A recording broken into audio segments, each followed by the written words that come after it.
The Crazy Talk, Crazy Topics Show, brought to you by Lordlandfilms, The Black Ice Chronicles back in Cleveland DVD. So get ready for the Crazy Talk and the Crazy Topics with your host, Crazy D. What's going on, people? Welcome to Crazy Talk, Crazy Topics Show. Listen, did the civil rights generation hold back on Generation X?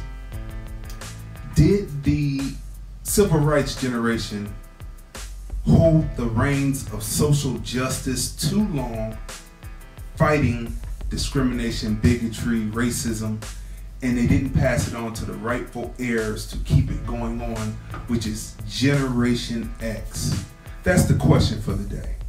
The civil rights generation still holds on to the social justice reins, finding themselves ignoring Generation X, and now Generation X finds itself seeing the contributions made by Generation X being erased, ignored by the millennials. There are surely a lot of millennials, aren't there?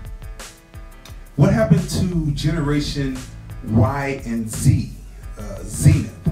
As I remember, those between the ages of now 22 to 37, 38 years of age being called. Now some of those old farts are claiming to be millennials. Is it the generations after Generation X, the generation that brought into full swing hip-hop, fashion, kick game, sneakers from the playground to the boardroom, taking the 60s free love to bankable commodity in the 90s like water, clothing, or food? Are those generations that came after Generation X, are they afraid to get older?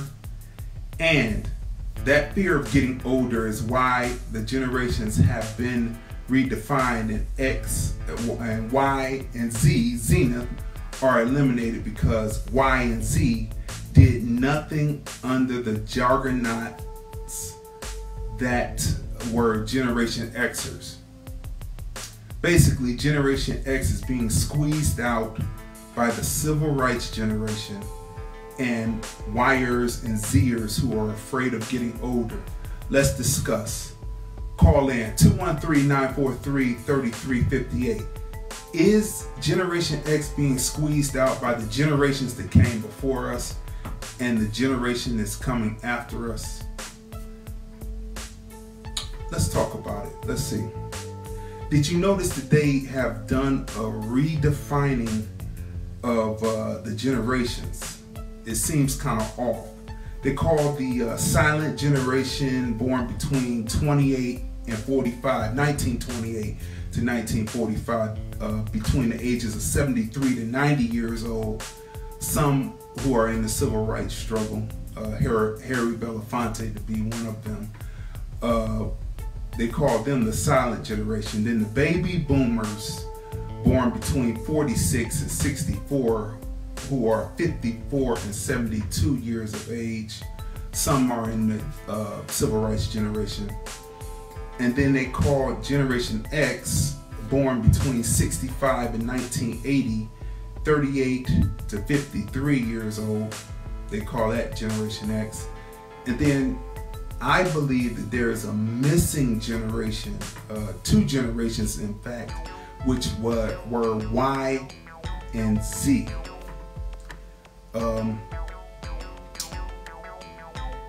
So now they're saying that millennials born between 1981 and 1996, who are 22 to 37 years old, are supposed to be millennials.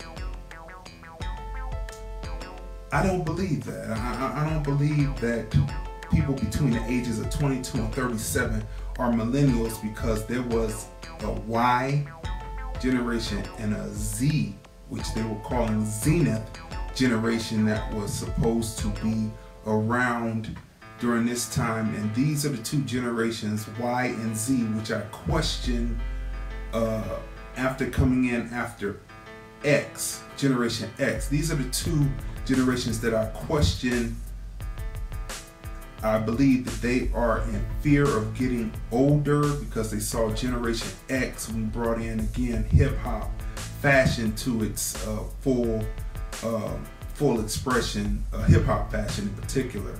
The sneaker game, moving from playground to boardroom, opening up the 60s free love into a bankable commodity like water, gas, anything you want. We moved it into a bankable commodity that could be purchased. And Generation Y and Z seem to be within that middle area where they weren't able to move because Generation X was such a juggernaut. So they've moved themselves now into millennial position. Millennials, people talk about millennials, and they say millennials don't know anything about rotary phones. They don't remember this. They don't remember that. Well, someone between the ages of 22 and 37 will remember rotary phones. They will remember certain situations. They will remember certain music. People who are millennials to me were born between 1997 and 2008. Those will be millennials. Like my nephew, he's 15 years old now. He's a millennial. He wouldn't necessarily know about a rotary phone, or he wouldn't know certain aspects about certain things, how fashion came to be what he sees today. But those people between 22 and 37 who are claiming to be millennials, they are actually Yers and Zers, Zeniths, who are co-opting what millennial means because they are afraid of getting older. And this is what the situation is. Shout out to Nikki Rich chiming in, Shanine Hicks chiming in, and Shanine wrote a comment. She said agreed. So we need to pull back the scab off of this, because Generation X, the generation that should have propelled civil rights into human rights, moving it forward, were held back for some reason or another. And we want to get down to the bottom of this and get your perspective on it. But the call-in number, 213-943-3358. So is Generation X being squeezed between the civil rights generation and those who are actually Y and Zers, calling themselves millennials?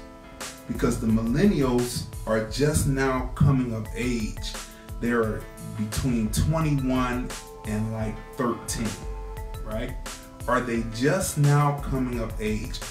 Is Generation X being those born between 65 and 1980, are they being crushed in between the civil rights generation, which has found it hard to release the reins of social justice into the hands of the rightful heirs that should have taken it forward, Generation X? Are we being crushed in between that generation and the generation that is claiming themselves to be millennials, when really they are Yers and Zers that had no chance to really express themselves because Generation X was just so phenomenal and so forward thinking and pushing this whole situation to where hip hop is the #1 music for, oh my, what's this?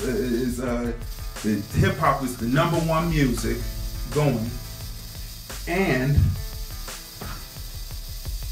the fashion and the clothes, and moving from wearing suits into wearing everyday walk around gear, being able to take it there. Let's see, Franklin G just checked in. He said, what's up? You ready?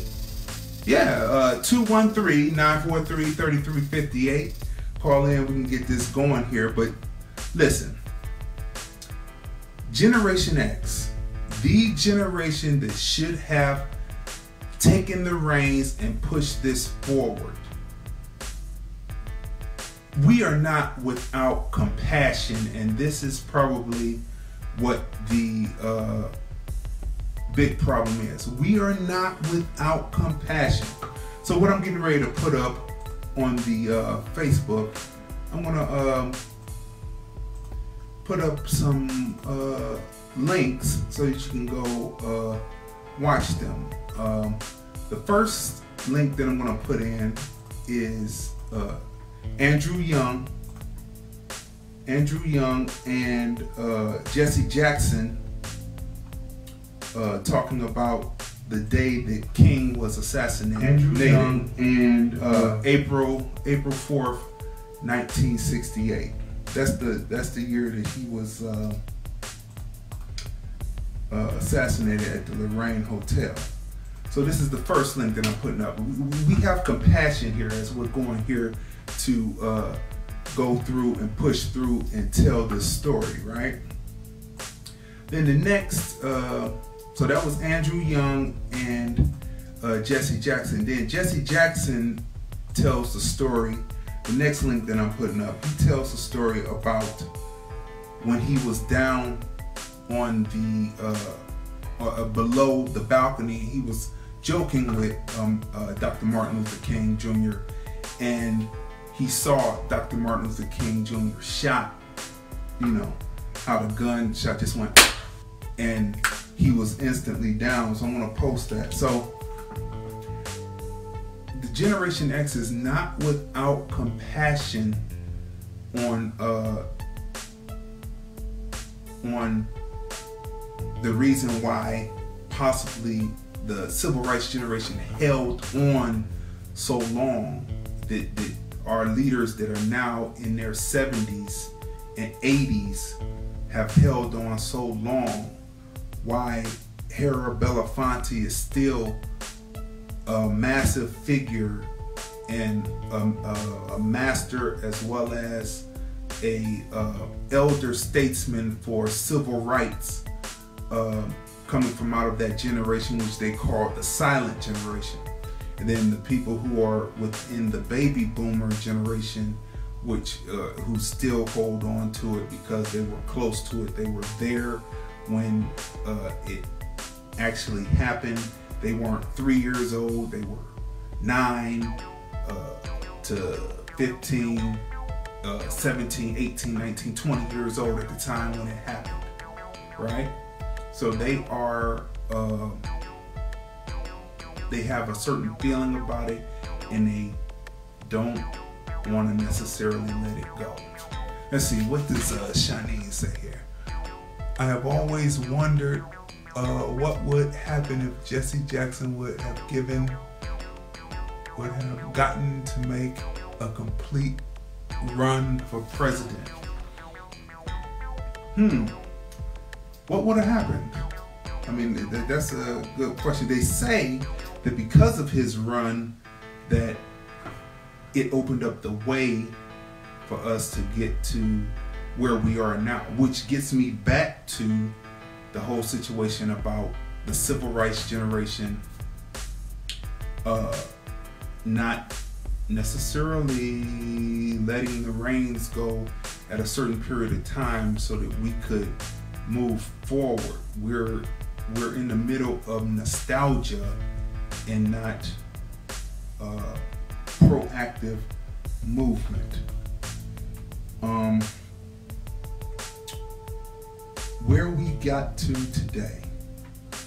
Where are we today? We are not necessarily in a great place. We are not necessarily in a great place at all as far as what we see. We see people who are looking for a charismatic leader that is willing to die. And I think that we have some kind of, the black community in particular, the black people pushing through, we have a certain death cult, sick death cult mentality. And what do I mean by that?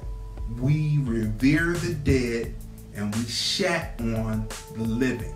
So if the dead, we say, oh, the dead was so great, and at the same time, the people who are actually pushing the signal that the person who was passed on was pushing, except for it's updated because we've seen so many things. That person that is pushing in the later generation, that person is shat upon and not valued. The opinion is not valued of that person. That's what I see. But at the time, when you go back and you read up and you find out what was happening to Martin Luther King during the time, he was speaking against the Vietnam War. He was speaking about poverty, and most of the people who were with him had turned their backs on him, and most of the black people who were so-called with him, who say they walked with him and did that, they were against him. But Jesse Jackson says the day after he was shot, when the newspaper came out, he became an instant hero. Everybody was with him, but at the time when he was alive, they weren't. We have a sick death cult mentality. 213-943-3358. Did Generation X, is Generation X being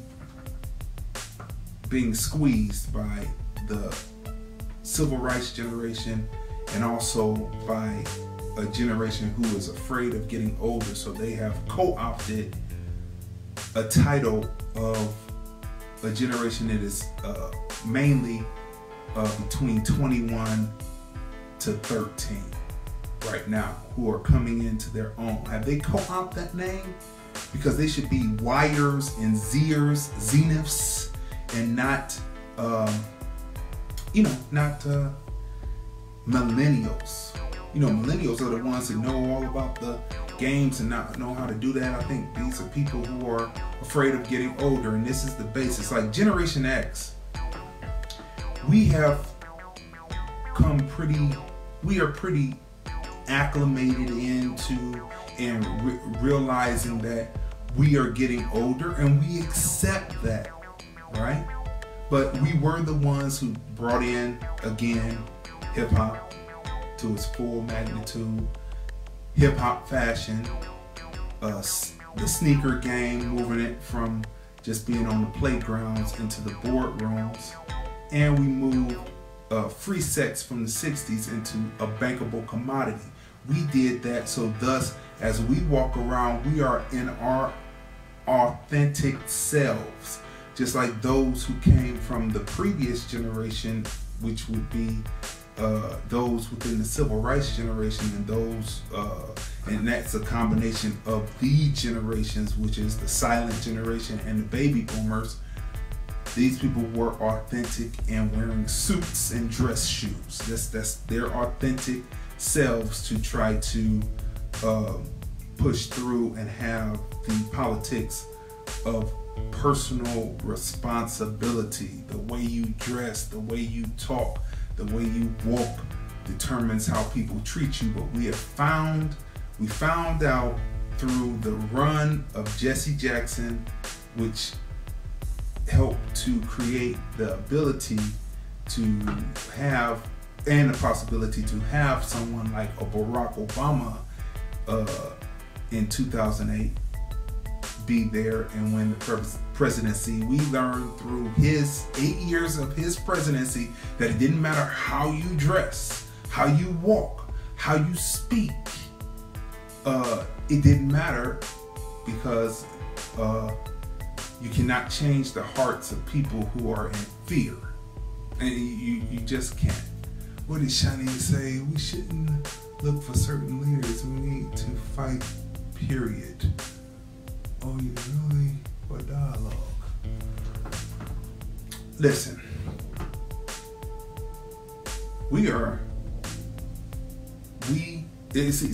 See, there's another thing. People are looking for that charismatic leader that will die for us. Martin Luther King and all the others, Medgar Evers, we can go back further, all those who sacrificed their lives for the cause for black people to be free. Not to have freedom, which we're in right now. Let me put a pin right there. Freedom, not to have freedom, but to be free. Those who fought for that, they were assassinated and were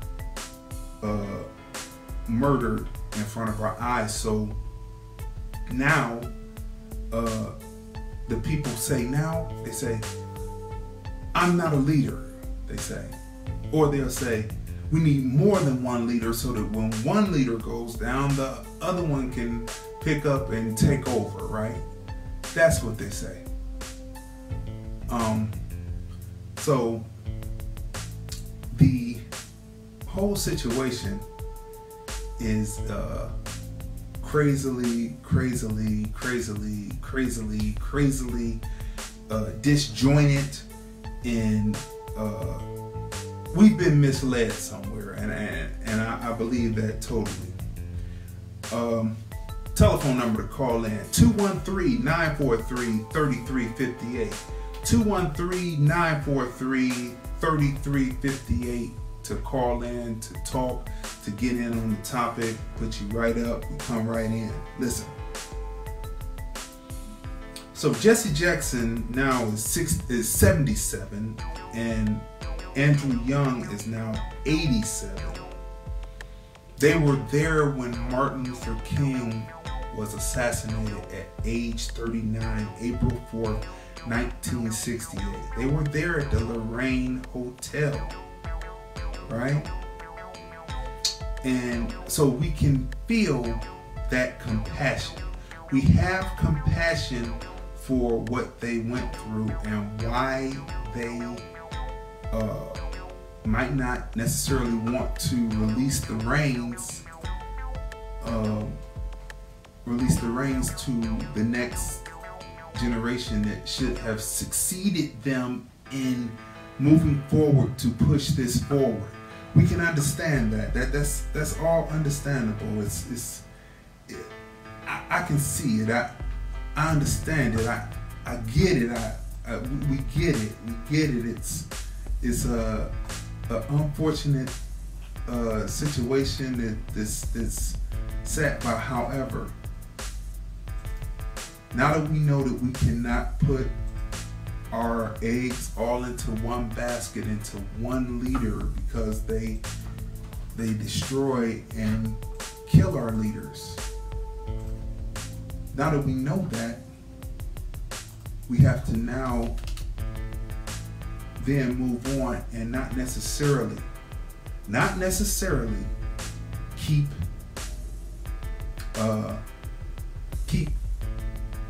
putting that person up front, because that person is gone.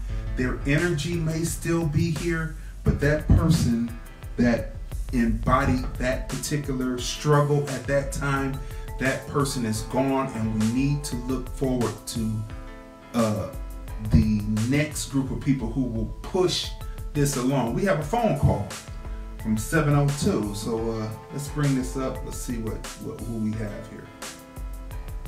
Good morning. Good morning. Who do we have on the line? Yo, man, how you living today? Hey, who is this?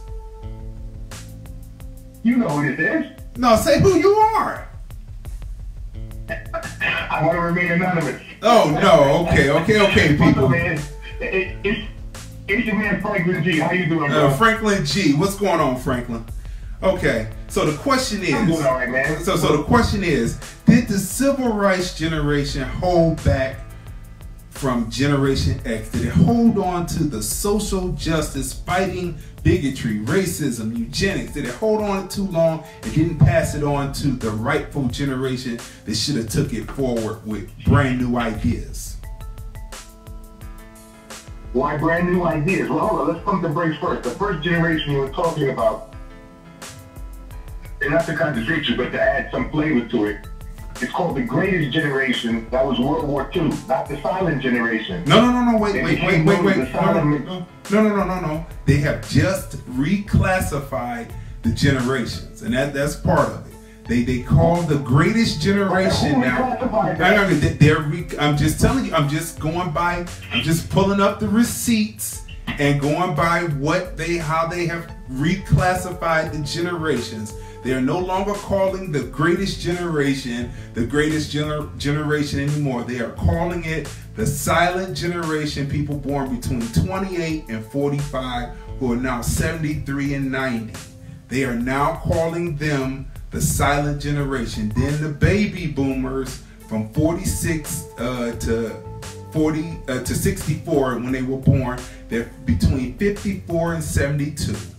And then they're calling Generation X, born between 65 and 80, who are 38 and 53. They call them Generation X. And my contingents, or my discrepancy, is the next generation, which they're calling millennials, which they say are 22 to 37, when actually my nephew is a millennial, and millennials should be born in between 97 and 2008, and the ones who are claiming millennials now, who are born in 81 to 96, who are 22 to 37, are actually Yers and Zers, who were supposed to be called Zeniths. And so I would say that it's the millennials who have stolen the millennials name. They are the ones who have reclassified these titles because they are afraid of getting older. You said it right there. No, you said it right there. They were being reclassified by generations after them.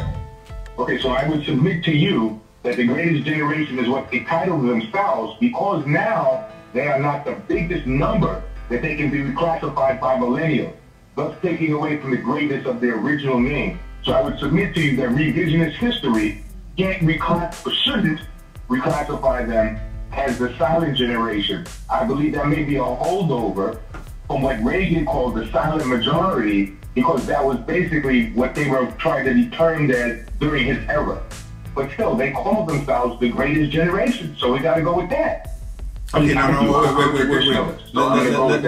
Let's dissect that for a second, because the greatest generation, or the silent majority, is what Reagan was talking about, wasn't necessarily including everybody that would be in the silent generation.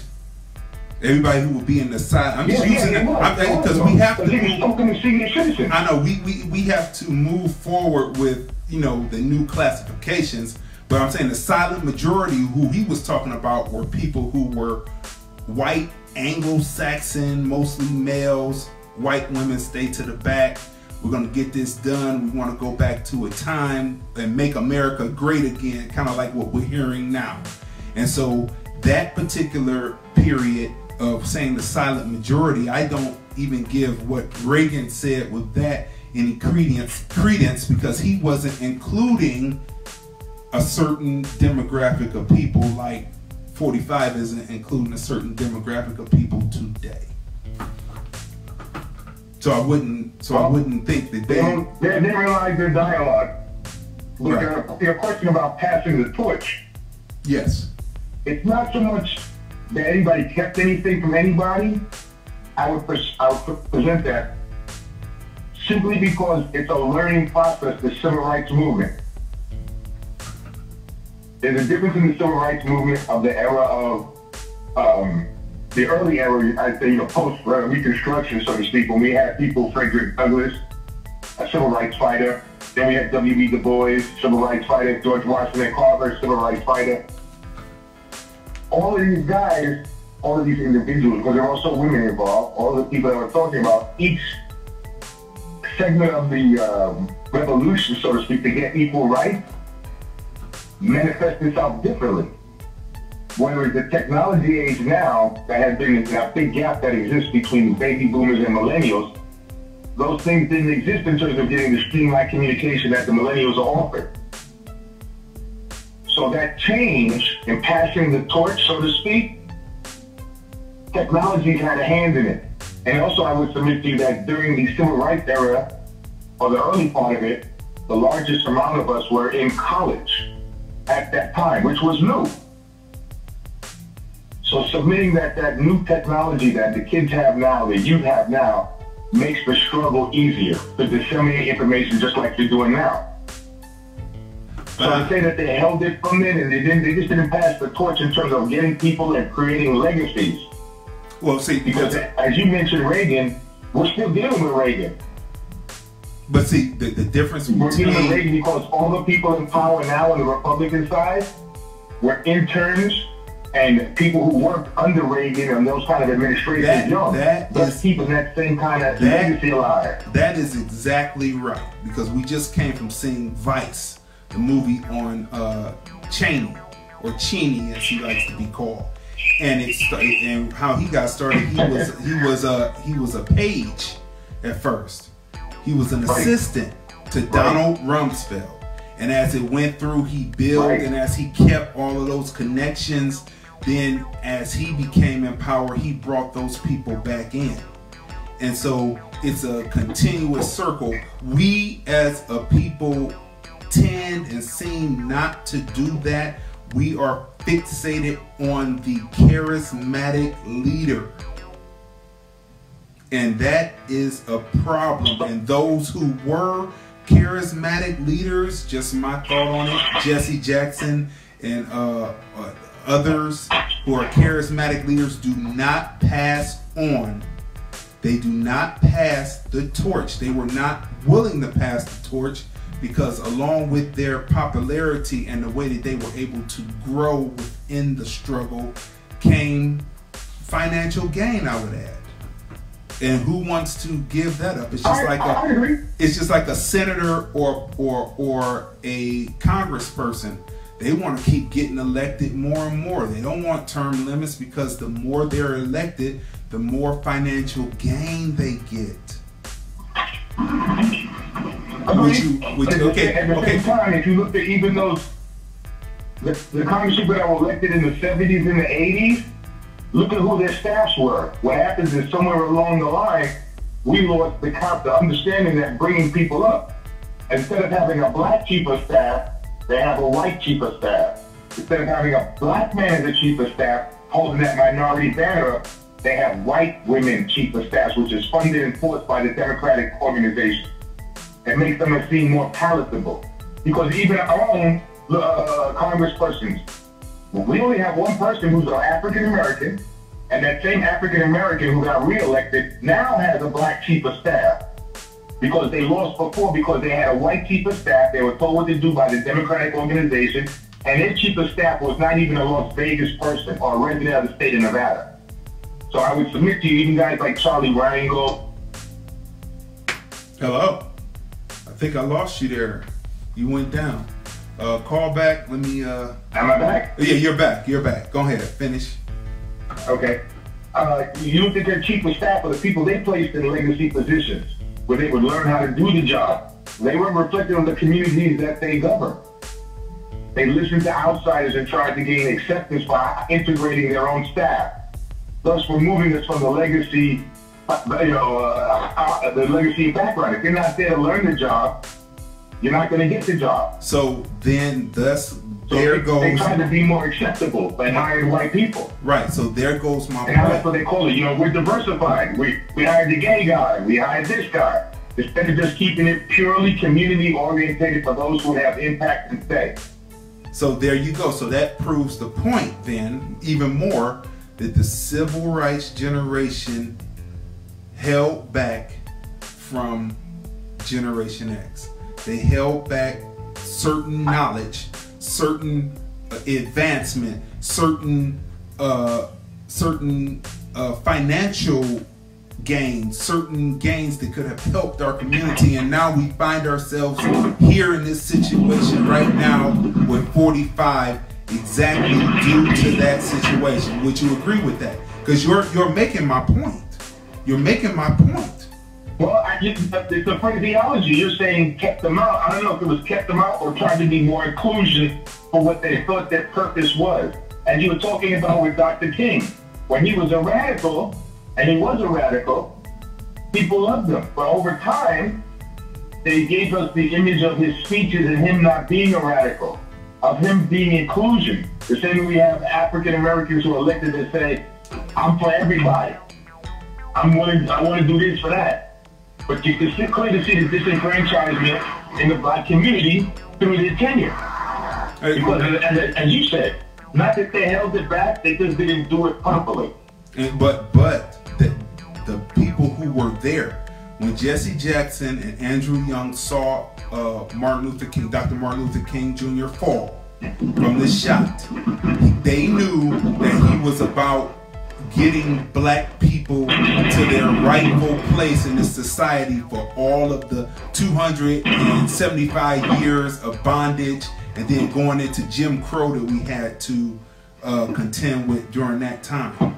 So they knew what it was. As they moved on, they diversified their staffs instead of staying true to the cause to raise black people up. So the Generation X, black Generation Xers did suffer from the civil rights generation moving in another direction other than King's initial direction. Well, the direction King took was being eroded away from the black community. Remember, he was in Chicago, and they told him go home. That's why he went to Memphis, because the sanitation strike workers needed his help. He tried to bring it north, but it was a different kind of Negro in the north, a different kind of oppression in the north. These are people who left the South prior. And I would also indicate to you that people like Jesse hired. Okay, your phone keeps going out on it. This is a robust dialogue here, but your phone keeps kicking here. Let's see. Oh, I'm sorry. I can hear you. But I'm back. You got me in? Yeah, you're back in. Hello? Okay. Hello? Yeah. I can hear you now. Right. Go ahead. Well, as I said, Jesse tried to get that legacy going. But, his son, unfortunately, attained the level of congressman and then got, caught with his hands in the cookie jar. And even if you look at many of our elder statesmen, even the ones who just got run out, some of them had cases on them in terms of taking money, right? We know some congressmen who got in trouble for that, African Americans, and what? That's one example. Those are a couple of examples. But again, if they had passed the torch, if they had passed the reins over, then we wouldn't be into this situation. Thanks for calling in, Frank. We're gonna keep on moving on. Listen, that right there, that conversation. Matter of fact, Franklin G, he comes on Fridays right here on Facebook, right here on the live stream from 10 a.m. to 11 a.m. Like It Is Radio with his co-host Cheryl Lightboard. So tune in for that on Fridays, 10 a.m. to 11 a.m. right here on the streamcast right here on FB. So listen, that right there is the perfect example of what I'm talking about as far as there being a situation with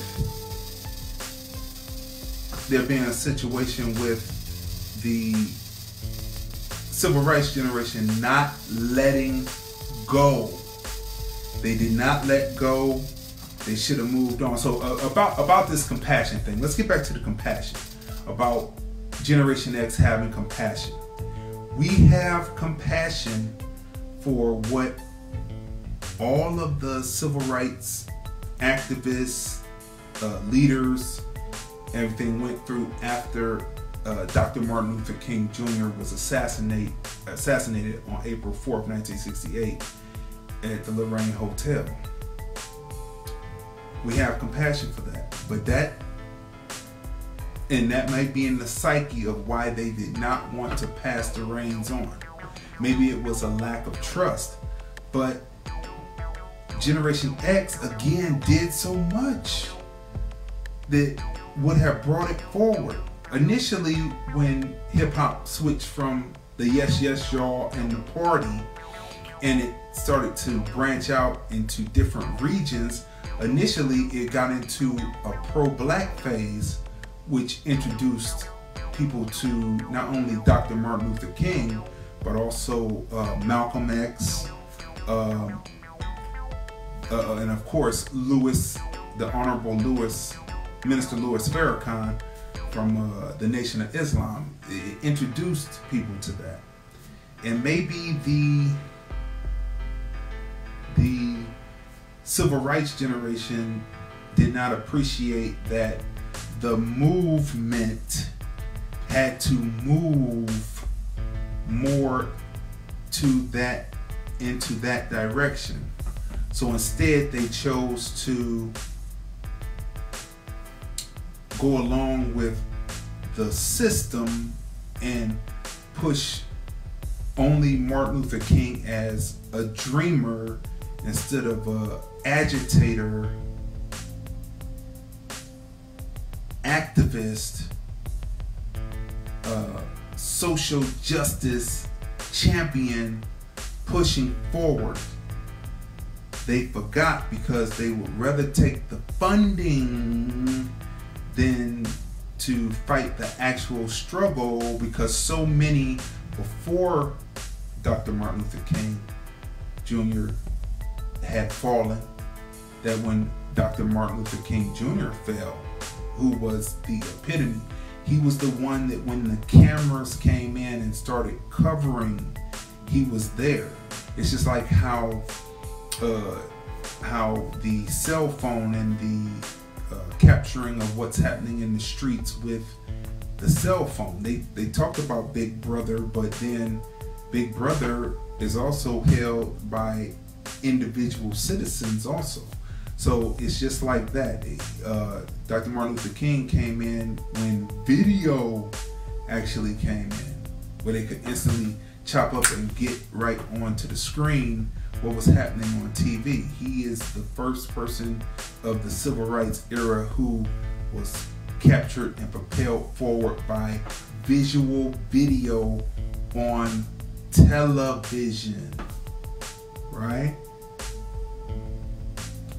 So they decided to push his signal forward, but again, he has passed on, and we are still here, and we are sitting in this situation that we are in because, in my opinion, the civil rights generation did not pass on, did not pass the reins over to Generation X, who were pushing more of a pro-black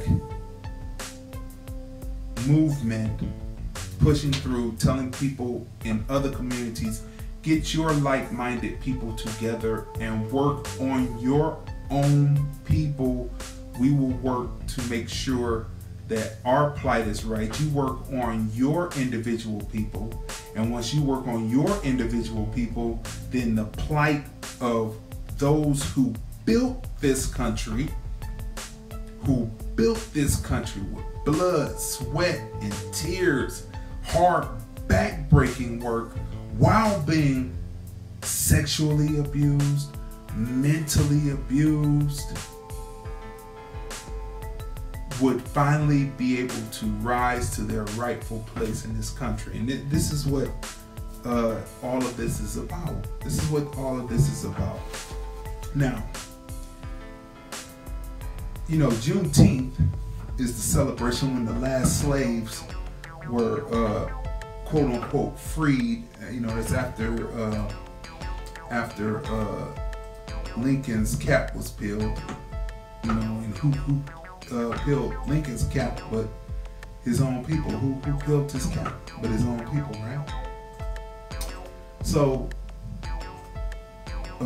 this right here is about Juneteenth. This is one of my, I owned a CD DVD store for 15 years. When I first came in, it was called Record Stores, but then it shifted from out of cassettes into CDs, and then CDs into digital. So it's a CD DVD store, you know, because the DVDs came in, and then later the digital came in.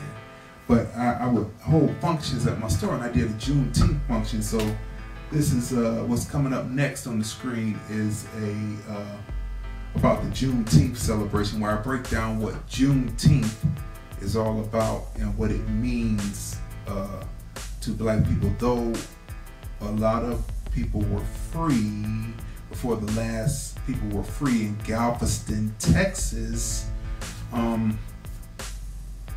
it still means something because we're still fighting some of the same battles. So that's up. And then speaking of the civil rights generation and the disjointedness and the lack of passing the reins so that the Generation X could have the reins and hold and push the team of horses from 4 horsepower to 8 horsepower, 16 horsepower, 24 horsepower, moving this 1,000 horsepower, moving this thing along. But Kwanzaa comes up, and it's been an interesting debate. So I'm putting all this up because for those who are true millennials, who are between the ages of 21 to about 13, those are true millennials.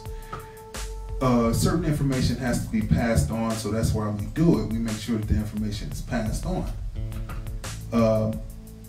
What's up next is about Kwanzaa and the definition of Kwanzaa and what it means and each one of the titles of the days. You know, we want to put that across to you. However,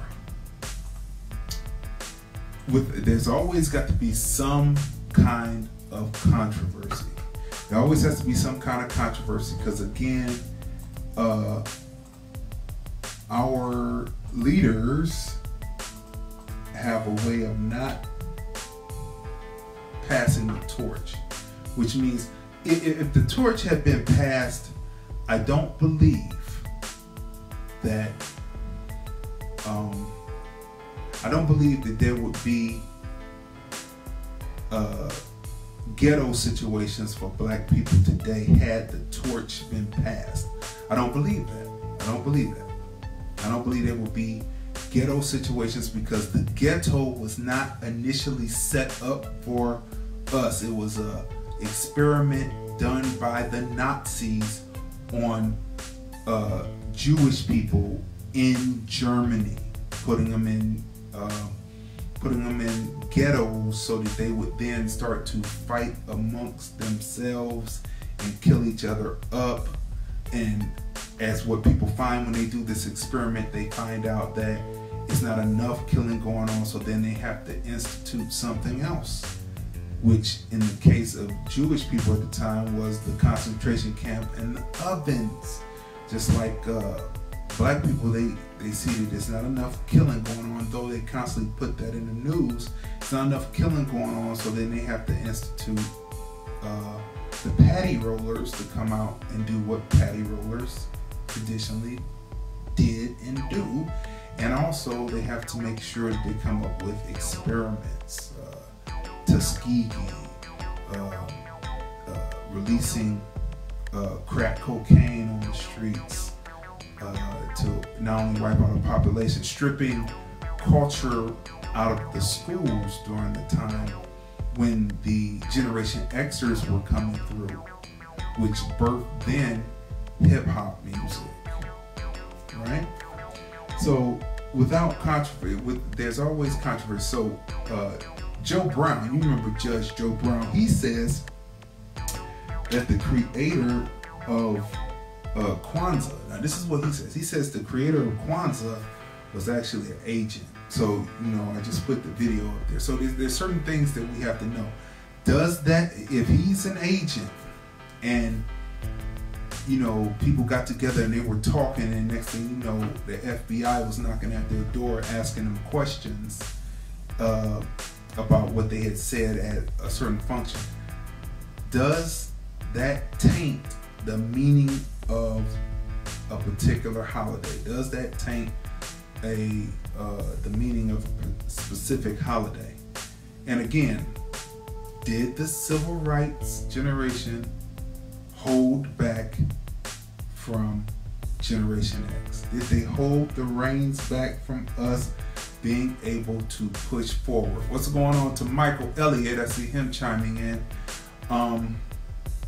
Did the civil rights generation hold back from Generation X, the rightful heirs to holding the justice reins to push through? 213-943-3358. 213-943-3358. The call in will put you right over. Do you remember just before President Barack Obama, number 44, was elected, MSNBC, Chris Matthews did a special. It was going to be him. It was him and Tom Joyner. And Tom Joyner was on his radio show. We were listening to it, my wife and I.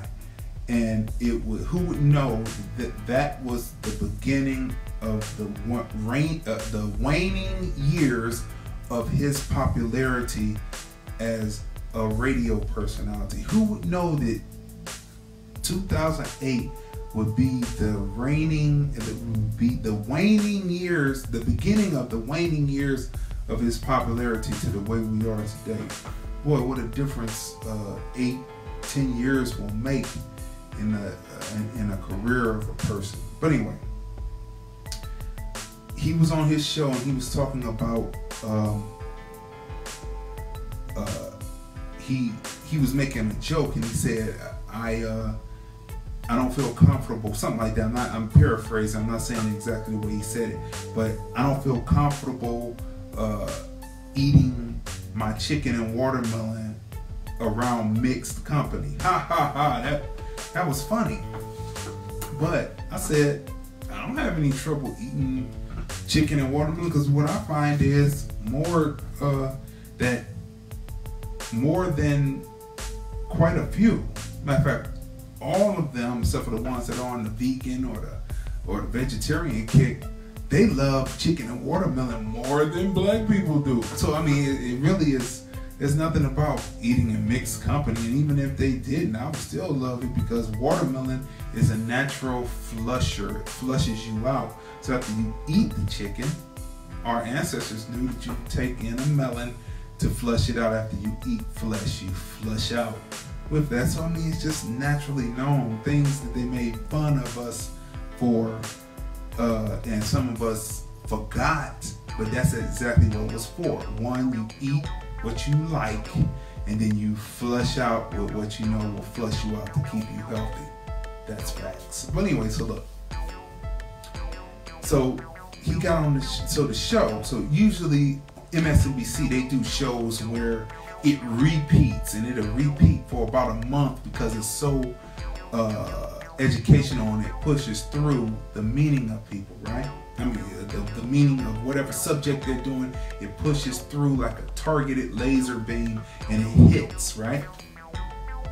Well, Tom Joyner gets on here, and I don't know if they pack the audience full of people, but here we are. We're getting ready to have a president, right? We're getting ready to have the first black president, and all the people could do was to complain. All the black folks that were in there that were talking, all they did was complain. There was no set plan. There was no agenda. And then Tom Joyner gets up and he's sitting there, but he says, well, I don't feel comfortable eating my chicken and watermelon around mixed company. And then Tom Joyner says, I don't get that. What does that mean? You see what I'm saying? So it was not a joking matter, and the people who came in the audience, who were sitting in the audience, did not have thought process to push agenda. They didn't bring the agenda people there. Like, if you were going to have Tom Joyner, who is a radio show personality who does move in the black community to advance. However, you needed a panel of people in the front row that were people who think about human rights and moving this forward and what this means. So all of these were test balloons put up, I thought, that set it up to where we are today, where civil rights is not about black people's rights anymore. It's not about human rights anymore. It is not about that, right? Right, Chris Matthews, that's what I said. Okay, so look.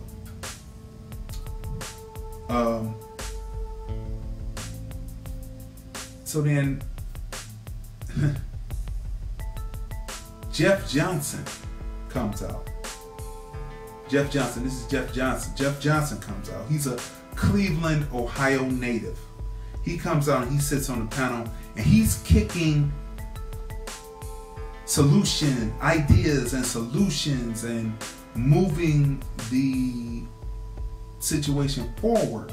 And then just from what I saw and what we see, he used to come on Tom Joyner's like once a week. He would come on maybe twice a week, top of the week, end of the week, and he would come on and he would talk about black agenda and the black community and moving it forward. And because I deal in film, I deal in the close-up and I deal in facial expressions, and just what I saw, my opinion, that Tom Joyner, when Jeff Johnson was talking, I looked to my wife, I said, you see how Tom Joyner is looking at him?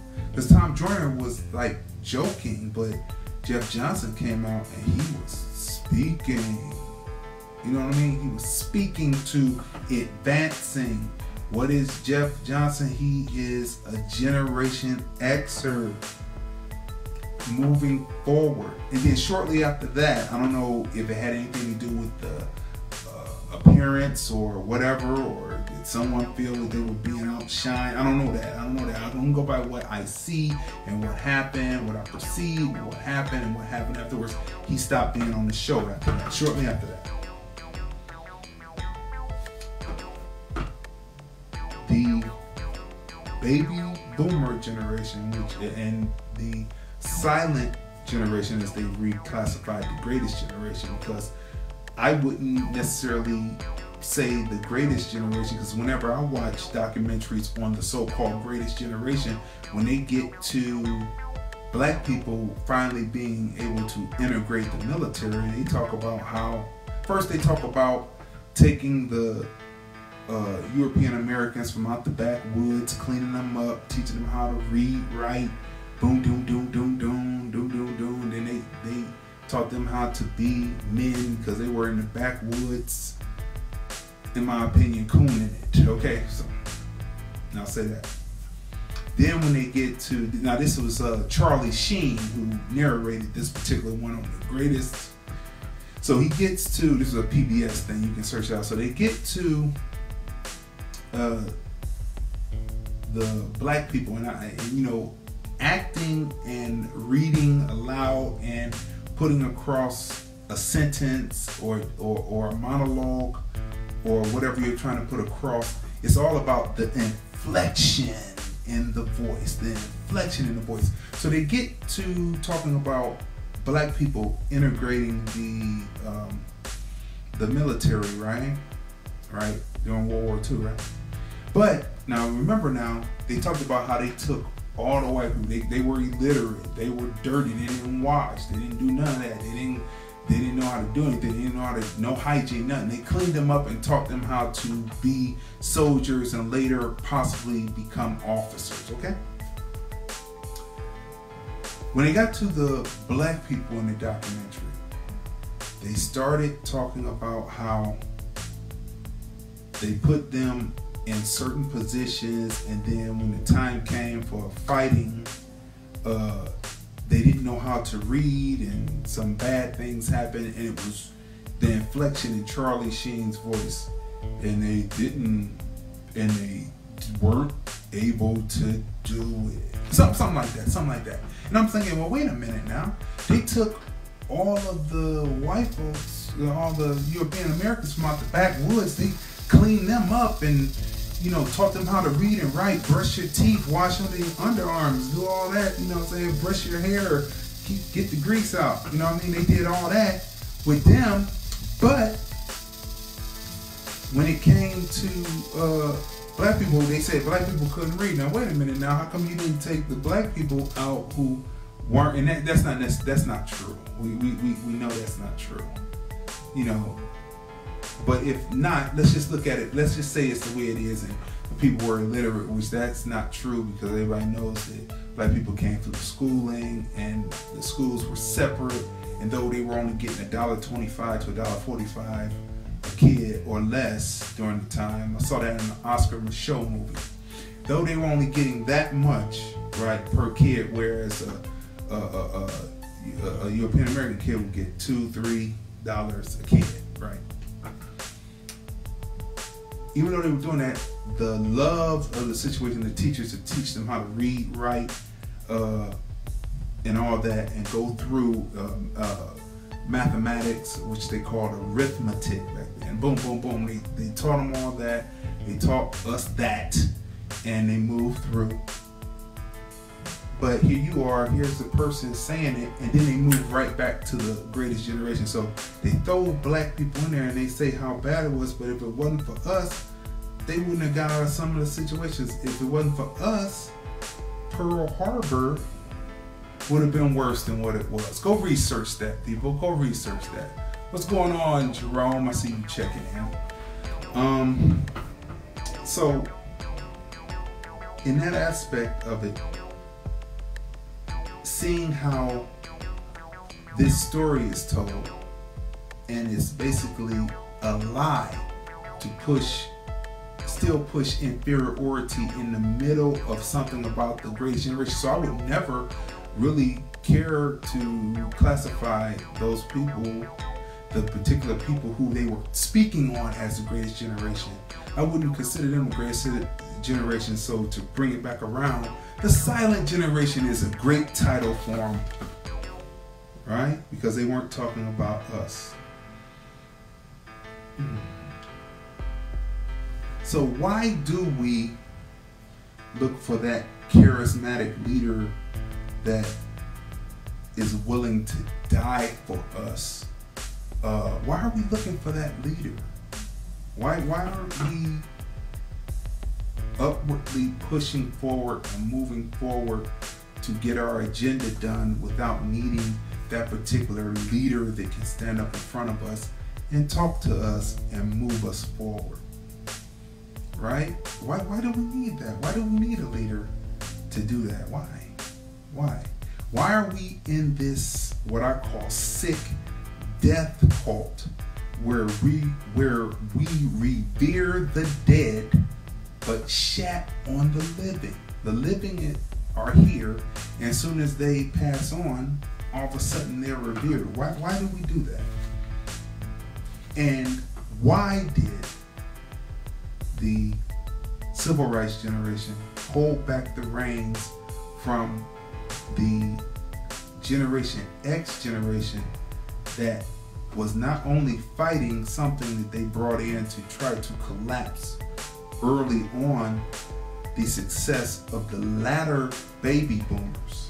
Now remember, baby boomers are now reclassified, or have been classified as those that were born between 46 and flip the numbers around 64.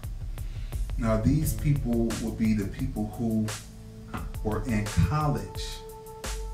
There were more black people in college. Then around 83, all of a sudden crack is released, and then all of a sudden it switched around. It was more more young black males in prison than in college. Right? Why would that be done? And why wouldn't the baby boomers who saw this happening, because really it was to catch them. It wasn't to catch necessarily Generation X. We were children when this started to happen. When this started to happen, we were children. We were 10, 11, 12 years old, right? If we were 10, 11, 12, 13 years old as this was coming through. And then as we came up, we were in the middle of all this. This was already happening. People who were in charge of what was happening, they were older. They came from a different generation than we did. We were just stuck in the middle of this. So it caught some of us, but it didn't catch all of us, right? So crack is really not a Generation X thing, though we came through the years of the height to where it lessened, where it lessened down, but it still exists. But we came through, we had Clinton who did the 3 strikes and took a lot of people off the street, which took away Generation X, when really they were trying to stop the latter half of the baby boomers from being in college. That's what this was about. But instead it kind of slapped us with it, and then it took us away. So in between the civil rights generation not letting the reins go and passing it on, to them releasing crack into the neighborhoods. This is just like Shani Hicks says, crack and AIDS equals genocide. It was a genocide of a group of people because they knew that Generation X was wanting. Even though they did this, Generation X still came through and again pushed hip-hop, pushed fashion, pushed the sneaker game from being just on the court or the playground and into the boardrooms. We pushed free sex into a commodity to sell. We did this, even though it also. And here's another thing. The baby boomers are a strain on the Social Security. You know, the Republicans have been trying to get rid of the Social Security since half of them were Dixiecrats and the others were Republican, and they didn't really want to go along with what FDR was doing. So they've been trying to get rid of Social Security for a while.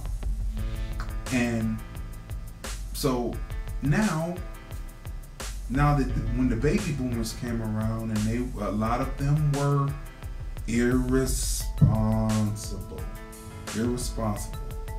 bringing that everything, and they have Social Security is now strained, and because of so many, and not all of them were working to be able to cover it. All of them have been working to cover it. Let's tell the truth now. If all of them had been working to keep Social Security solvent, we wouldn't have this problem now. But they've been chipping away at it. Then the baby boomers come. They've been chipping away at it. And I think what they're not telling is there was another baby boom. There was another baby boom that came from out of Generation X. Generation X, I believe there's another baby boom, but because it doesn't fit the picture of the demographic that they would want to be the baby boom, they ignore it, and instead they're trying to shuffle it away, put it away, put it in the prison, get rid of that baby boom. You can just know that there was a baby boom by the amount of persons that are incarcerated, that they were trying to get rid of that new baby boom. There was a baby boom that had to do with Generation X bringing forth children, right? And so when you look at this situation, you see what's happening. So So let's take a few more phone calls. 213-943-3358. That's 213-943-3358. Did the civil rights generation hold back from Generation X? Let me see. So the example that I talked about as far as the Chris Matthews and Tom Joyner special that was on talking about moving forward with what the black community wanted coming in. It never showed again because it was nothing there. There was nothing tangible that could be taken forward. It was, in my opinion, by Tom Joyner to be a joke. But when Jeff Johnson got up, who was a Generation Xer, he was about pushing forward. And I truly believe that the Generation X, that's the generation that I belong to, we were purposefully held back from taking our rightful place. So then we just went into education. Some of us went into being teachers. Others chose to go into sports or sports management, lawyers. Others went into entertainment, into the entertainment business, management, tour managers, entertainers, sound engineers. We chose to go into those aspects because the civil rights and the human rights aspect was always being held by someone who was not born between the years of 65 and 1980. Always, it was always held, and when you look at it today, it is still held by people who are not born between the years of 1965 to 1980. This is what's happening here. And until we get to the point where we can take the reins, for goodness sakes now, I have to say this because new people are coming in, so I have to say these things so that people understand. There is a generation of people who are calling themselves millennials who are actually Yers and Zers. The Y letter and the Z letter, which they were supposed to be called Zeniths, as I remember correctly, but that was dropped somewhere. They are taking the term millennial, which should represent people who are 21 to about 13 years old, 13 to about 21 years old right now. They're taking it and running with it and trying to use it to push an agenda because they had no space in the 90s and in the 2000s to do their agenda. So they're co-opting a name. They need to go back to their name, which is Yers, the Y generation, and the Z generation. They need to go back to their names and say that if they want to be Zenith, be Zenith, but don't talk about, oh, I don't know anything about rotary phones. I don't know anything about this. Oh, that stuff is old. That stuff is corny, because you couldn't get it when Generation X was there, and Generation X has to hold it because they didn't get it. The reins weren't passed to them when they came of age. That's the way it is. So Generation X has to do, but because we have compassion, we won't do it as the way the civil rights generation did. If you look again, if you look around you, if you just look around you, open your eyes, become aware. I won't say be woke, I'm gonna say become aware. Look around you. Look around and say, every time I'm at a civil rights function, there are a group of people who are not born between 1965 and 1980 telling the story. How come the people who weren't born in between our generation, Generation X, telling us something when they did not get it done. They did not get it done. They did not get it done. This is why we're here in this situation. Why we're looking at 45 right now, because they did not get it done. They believe in symbolic things. It's like the trinkets. It's like when the first Europeans came over and they dangled trinkets in front of the kings who dealt in a certain type of slavery, and they sold the people off, and in the end they were able to come back and take and wipe out everybody and take all the black bodies over into slavery. That's facts. Look that up. It's just like, you know, you're looking for symbolic situations, like, you know, we were going to be reviewing this on the film review, movies, music, culture, and whatever comes to mind, but we were watching Fahrenheit 11/9 by Michael Moore, and there is a scene in there where they talk about the Flint water crisis. And, you know, we didn't see this on the news, but anyway, so they talk about the Flint water crisis, and they talk about President Obama going to the Flint water crisis. And first, the governor at the time comes out and he's getting booed. So then President Obama comes out, and somewhere within the speech he says, "I need some water. Give me a glass of water." And you know the pipes, they had switched over to the river, and the river was horrible. Instead of dealing with the Great Lake that had fresh water, they went to the river, and the river corroded and not only caused Legionnaire's disease and all kinds of lead poisoning and things, but it corroded the pipes, all for $1. Okay, gonna find out what they did it for was because they wanted to the governor's cronies wanted to just make a new pipeline from the Great Lake and come Michigan and come in, and even though that pipeline that fed Flint was perfectly fine, they just wanted to bring another one, just build something, make money. Okay, so you know, it corroded all the pipes. So President Obama finally came, because this was at the end, right? So he comes, he says, "I need a glass of water." So some nondescript person comes out the back, European American female, and she brings him a glass of water.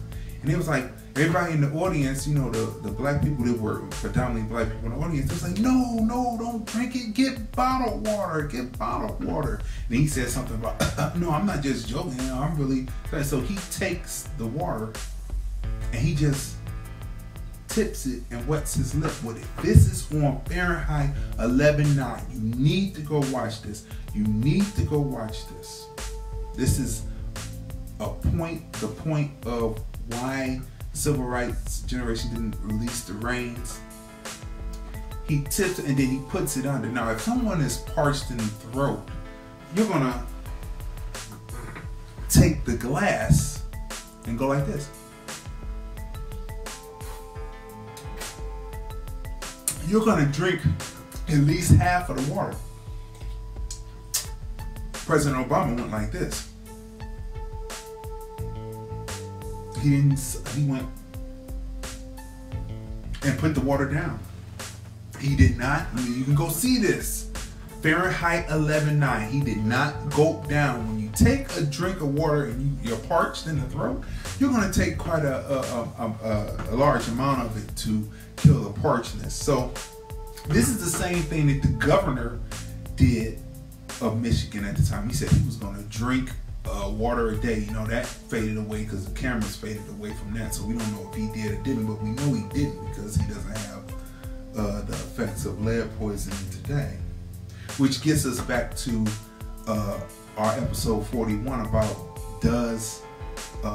is evil in the eyes of the beholder, because it seems like all the time evil wins out, even though there are moral victories. So anyway, go back and watch 41 when we talk about the 5 films that had to do with that particular premise and topic, up now on SoundCloud as well as YouTube. But anyway, listen. So he takes this. So then later, when he's sitting in a round table with the governor, he does the same thing. He just takes the glass, this is on time. And he goes and says, yes, the water is good. He never takes or swallows it, anything. It's crazy, people. And that's when the woman said, he was my president. You see, that's a perfect example of, if I was sitting in the audience and if Generation X was actually in charge and not those that are looking for superficial or trinkets or just symbolic representation. If we were truly in charge and had the reins, a bunch of people would say, don't do it. Once he started drinking, he said, drink the whole thing. You say it's good, drink it all the way down. That's what we would have said. We would say, drink it all the way down. But see, they were sitting there stunned, still living under. Let me tell you something about Generation X and the 90s. You know, a lot of the things that were happening in the 90s are coming back up in the news today. Everything then was raw. Everything then was raw. They had DVDs out called Raw. The wrestling at the time was raw. Everything was raw and in your face and to the point. And that was the generation that would have took this on. And we had been sitting there, if the generation was aware of what was going on, instantly they would have said, drink the whole thing. It's good. Drink it all. You're parched, your throat, you got something in your throat. You know, listen. What makes that so absurd, what President Obama did right there in Flint, Michigan, with the water was, when Colin Powell, Republican, basically, ever since he was in the military life, when he stood up there when he was sitting there on Meet the Press, and he endorsed President Obama first time, he sat there in the studio, and they must have released some kind of particulate in the air or something, because he started trying to clear his throat, and he was coughing, and the water with the logo of MSNBC was sitting right there, full of water. You know, they just put the water there. He was like, I mean, he coughed, and he coughed, and he coughed, and he coughed until commercial. And when he came back, he was still coughing, and the water was sitting right there. He did not drink that water. In my opinion, Colin Powell knows. Right? So why would you nondescriptly just take that and you didn't even really consult? This is what we're talking about, people. A. Philip Randolph, Pullman Porters, during the time when the March on Washington happened, he wanted a more of a aggressive march, I would say.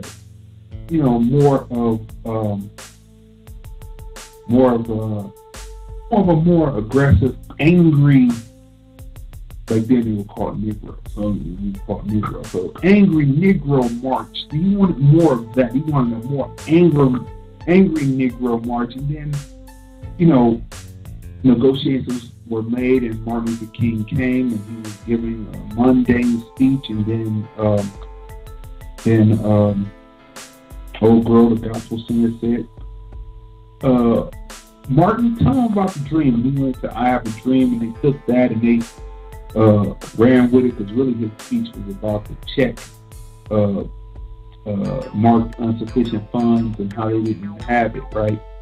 But then the dreams speech came up because he had delivered it before, and so she said, deliver that speech, Martin, and that's what he did, and that's what it is. So A. Philip Randolph wanted more of an aggressive type thing. So look, that was, I believe, if I'm right, that was 1960. So 31 years later,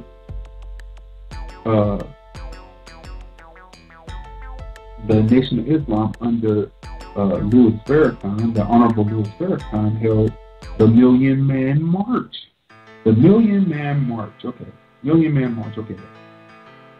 What was comparison about the Million Man March and the March on Washington was there was a lot of people in the, on the mall, and over 1 million men came out there to that.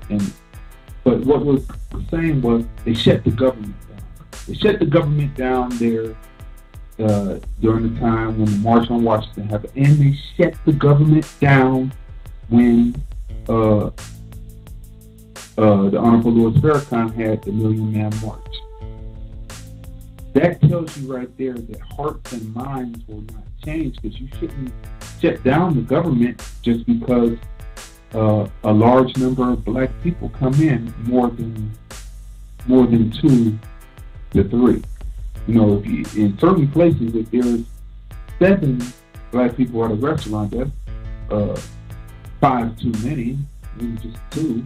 But not a large group. We don't even want to serve them. So this is what we're dealing with.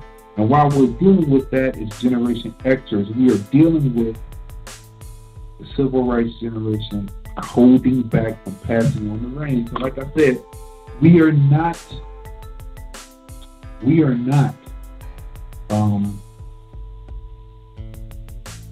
without compassion for what people saw. But for goodness sakes, we act like we haven't gone through history. We can't go back to our broader history and see our leadership fall before, and we kept moving forward. We cannot afford, in my estimation, my opinion, to be held to just pushing, having this death cult reality where we revere the dead but shat on the living. We cannot afford to do that moving forward, because we are in this situation that we're in right now because the civil rights generation did not pass the reins on to Generation X. And on the other end, those who were feckless during the time when Generation X was coming through and the next generations were coming up, which would be Y and Z, which they call Zenith, they were feckless, and now they have co-opted the millennials tag to represent 22 to 37, when really millennials are actually 21 to 13 right now. They were feckless in their time, so they have co-opted this, and they're pushing forward, and they're trying to wipe out Generation X from that vantage point, and we're being held from taking the reins from the civil rights generation. The civil rights generation is getting up in the 70s, 80s. Harold Belafonte, activist, freedom fighter, 90, much respect to him and those who fought that fight. But you have to have faith in the generation that is coming next, and you have to say, we have taught you well, and if we didn't teach you, that was our fault. So now you have to go on, make some of the same mistakes that we did, but you have the knowledge, and that you have the footage, you have the book, you have all of that. Excuse me. You have the footage, you have the book, you have the monologues, you have the dialogues, you have everything that you need to push forward. And we're going to pass the reins on to you. And it's not about personal gain or creating a zeitgeist where that particular generation is considered irresponsible, because we're responsible for moving this along from the pro-black era in hip-hop to the representation of telling what reality was in the South and also on the West Coast. So we are responsible, and then what's happening in the Midwest, all of this happening and making it an art form that is globally recognized.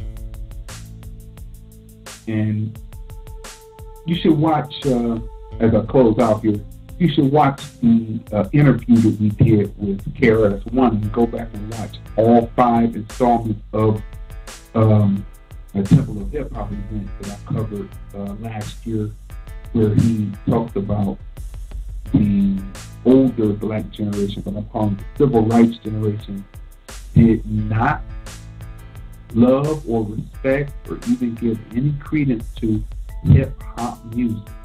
And that's another reason why hip-hop may be being economically controlled by another group, but still pushing the signal on the ground level of what's really going on in the community. What's really going on in the community, what's being put on record, is the truth about what's happening in the community right now. And those the civil rights generation may not like it. It's what you left behind when you went up into the suite. Have the next generation or the next set of leaders, the Generation X, be ready to take over the battle in the streets. That's what it is. And so what we are experiencing now is right at the foot. It's the blood on the hands from the civil rights generation, who, like one of the callers said, may have made mistakes, but you can't keep on making the same mistake over. You did it already. You should know, you should correct it. So it's sitting right there at the feet. The blame is at the feet of the civil rights generation for not being willing to hand over the reins, to relinquish the reins over to the next generation of people.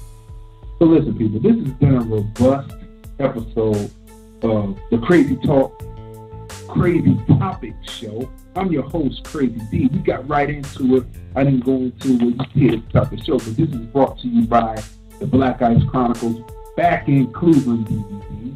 You know, you can get it hard copy, order it, we'll get it right out to you, or it's streaming right on Lordlandfilmsdotcom. We also have the film review t-shirt. This is the black with the white lettering, available now. You can order it right on the store on Lordlandfilms.com. We'll get it right out there to you. You know what I mean? Also, check us out. I'm going to put this in the Facebook situation so y'all can see it. This is the SoundCloud, right? Where you can watch various situations from the SoundCloud that we have. That's the hip-hop and podcast SoundCloud that we have. And then also we're going to put in the film review podcast, film review SoundCloud, where you can go back and watch the various film reviews. But the one that I put up first is where you'll be able to hear this replay of the Crazy Talk, Crazy Topic Show. And then this one is where you can watch the replay of the film review. And soon we'll be having the Lordland Films audio movie going up soon. We're doing a lot of things over here at Lordland.com to make it happen. And then here's the one right here. Make sure that you follow the Twitter. I'll put that in there right now as we close out the show. Put in the link. Right? And then the Instagram. You can go right there, follow the Instagram, and also you can go right over to my Instagram IGTV. So all of these links are coming up here. So like I said, this has been a robust episode of the Crazy Talk, Crazy Topic Show. You know, simulcasting on Facebook Live and on Blog Talk Radio. We come on every Thursday at 11 a.m. Next week's topic, let me get to next week's topic so that we can let you know what next week's topic is going to be. Next week's topic is, let me open it up so I can get the exact title for you. The next week's topic is the hetero bi homo toxic black female sexuality. Is this the end of the family? Are black women better off without black men, or are they just in time? So that's what the next week's topic is on Crazy Talk, Crazy Topic Show. And so get ready for that. We come on 11 a.m. on Facebook Live and on Blog Talk Radio.